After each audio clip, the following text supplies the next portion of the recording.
Медет оператор анау мынау команда дайындап жатыр съемочный. Атқам кинотеатр бойынша сөйлесіп келу керек еді. Не болатын болды сонымен? Не хабар, брат?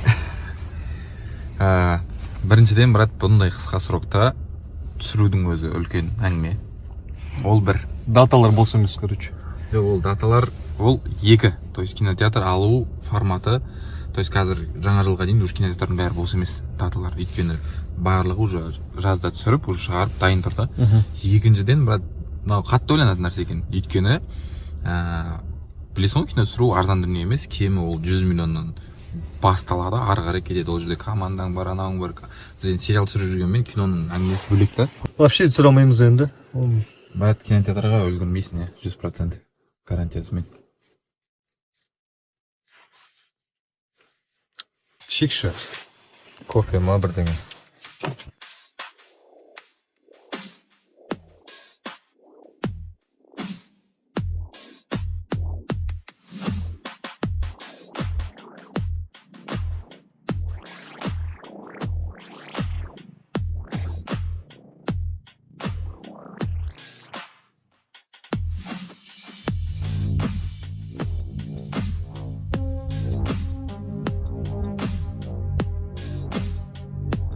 Достар, кешегі қаламның фильмі мәселесі бойынша бүгін съемочный группамен, оператормен, режиссермен сөйлесіп келе жатырмын. Ендігі мәселе, енді біз новогодный выпускқа үлгеру үшін бізге съемканы ертең емес, арғы күні, яғни 11-нен бастап кету қажет.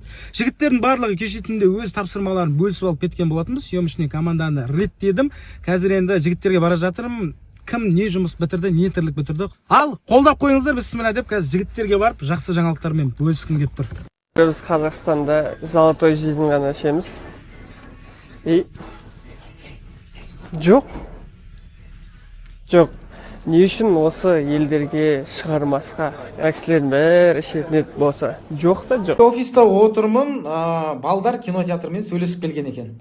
Сөйтсе, бұл айға мүлдем кинотеатрға бос орын жоқ. Енді есі дұрыс адам негізі бір жарты жыл бұрын немесе 4-5 ай бұрын барып орын алып сөйтеді. Біз енді аяқ асты түсіреміз деп шешім қабылдап, кеше өздеріңіз білесіздер, одан кейін шығарамыз деген болатынбыз. Мен бүгін операторлармен, режиссерлармен, барлығымен сөйлесіп, сценарийға келіп отырып, мәз болып отырсам, түсірмейтін болдық па, бір бәле деп бір артқа тарта береді адамды ше. Сол енді қазір балдар қайтадан келе жатыр, қайтадан сөйлесіп ақылдасайын деп жатыр. Біз айттық па, осы жолы істейік деп жатыр да. Фильм түсіреміз деп айттыңдар ма? Болды. Анау босын емес екен, анау босын. По-любому қай жақтан болсын әйтеуір көрсетуіміз керек. Қазір басқасында өзім жүрмін ше. Бұлар айтып отырмын ғой, бір андай бір кішкентай андай тышқан көтін көріп жара депті деген сияқты бір кішкентай бір ілік қолдарына бір ағаш кіріп кетсе, ай деп сондайда бұлардың бастарында жүру керек та. Дайректке жазып түсірмейтін болдыңдар ма деп жатқан жандар, уайымдамаңыздар, қазір барлығын сөйлесіп шешетін боламыз.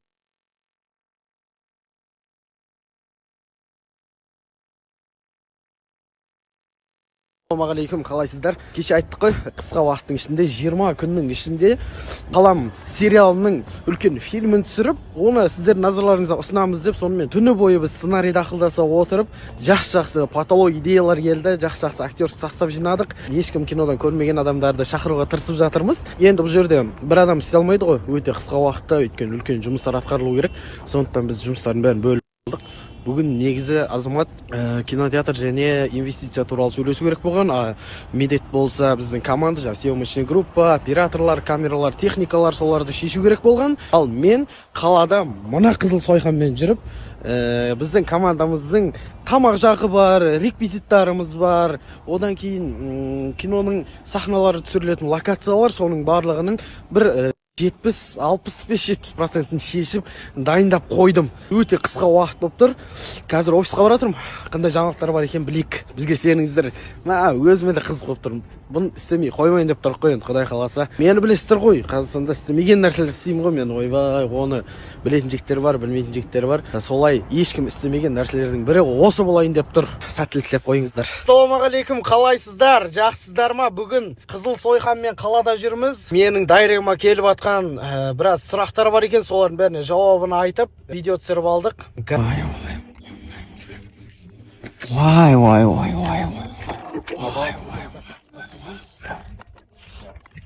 О, да, вообще. Шикардос да.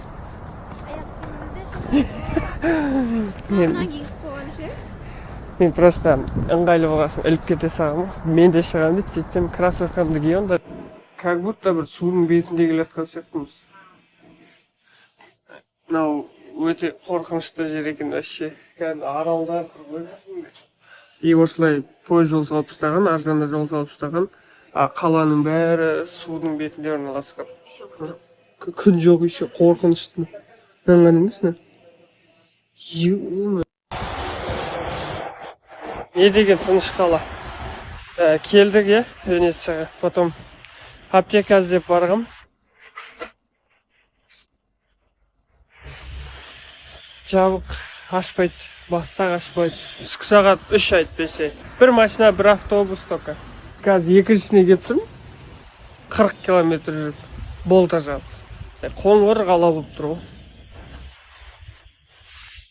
Түт, прям. Жерді айналып тағы біреуіне келдім, ол да жабық. Аптека іздеп әлі. Танылмайды. Жер шарын айналып, әрең қалып кешем, ол да жабық. Короче, түсінбедім мен. Оны осындай жерлерді аралап келдім. Жабық.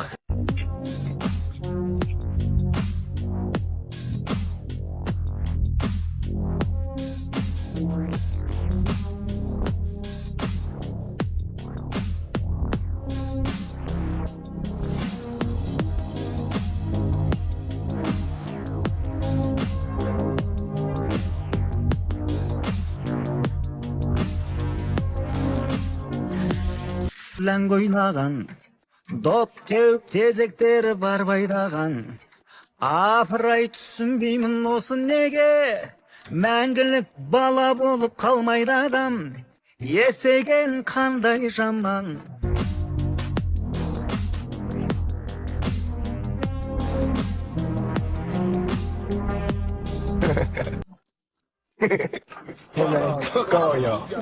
Покоя!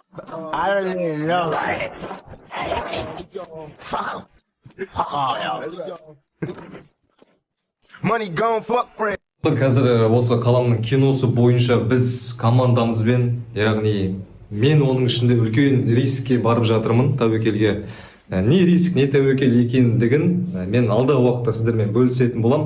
Оған дейін кішкене поддержка берсеңіздер, бересіздер ғой білем. Просто осы сторисқа астына сәттілік азы бірдеңе деп жүрсеңіздер, мәз болып қалайын деп тұрмын.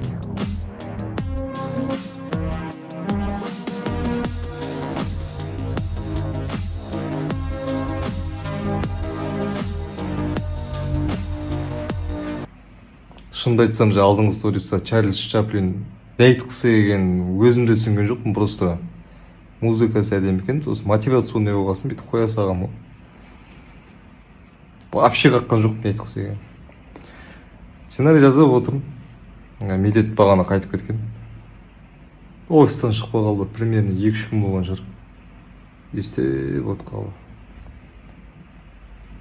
Сол өткізе бір келесі. Короче, офистамыз киноға кімдерді түсіреміз, кімдер түсін, қандай актерларды шақыраймыз, кімдерді жалдаймыз деген сұрақ болып жатыр.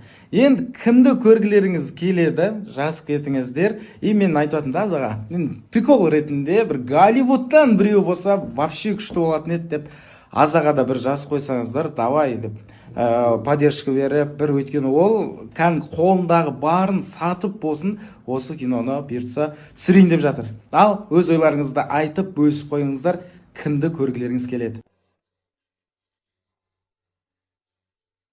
34 Абиум 200 менің теңім сен емес, жарысатын мен емес.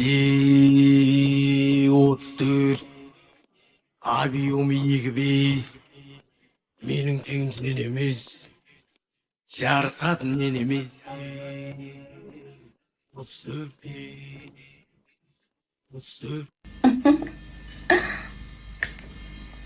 Шайларыңыз өте дәмді болсын.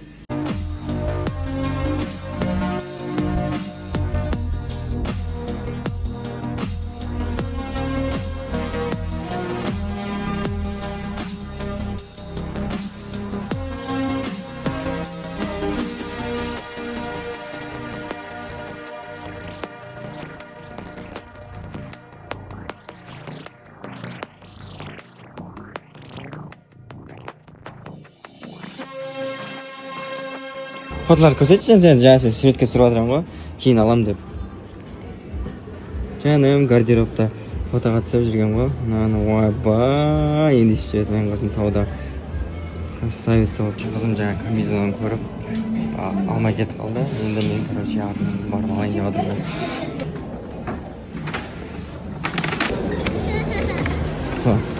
Минус 140 мың теңге кетті. Зато мен қызым ең әдемі болып шаңғы тебеді ертең. Макет қабаттаймыз.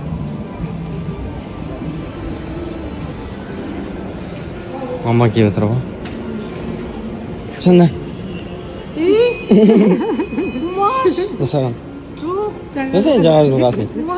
Иә. Иә?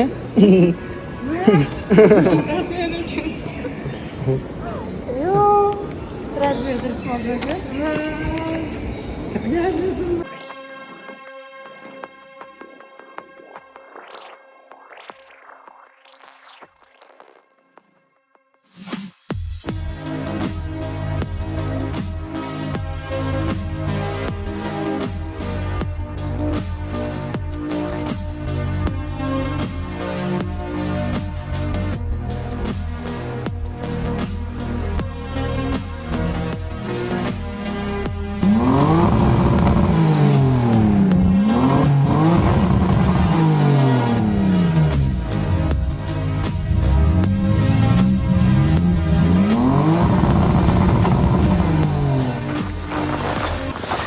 Шаңыраққа келе жатырмыз. Үйді қоясың көрдің бе? Сойқан сеуін көп жатыр бе. Жүріп отыр. Сәт шығып мәші түсқамасын. Сіздерге бір сюрпризіміз бар. Дауысын естісеңіз шығараңыз. Дауысын қараңыздар қазір. Ой, дауыс естіңіздер ме? Бұл сіздерге арналған сюрпризіміз. Уақыты келгенде білесіздер.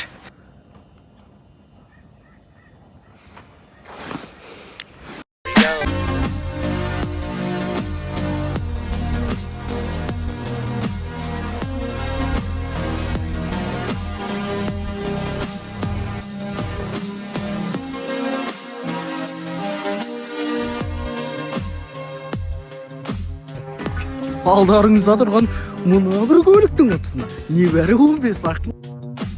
Қатты кіріскетті. Бүгін біз қалам киносының Зейін Демеу Қалдыбектің қара шаңырағына келдік. Уже қаламның киносын бастап бір 10 шақты сахнаны түсіріп тастадық. Бұйырса осы бір 10 шақты сахнаны түсіріп тастадық. Бұйырса осы үйдегі біздің соңғы сахналарымыз түсіріліп жатыр. Мына жерде ой сіздердің көліктеріңіз менің аманатым тұр. Небәрі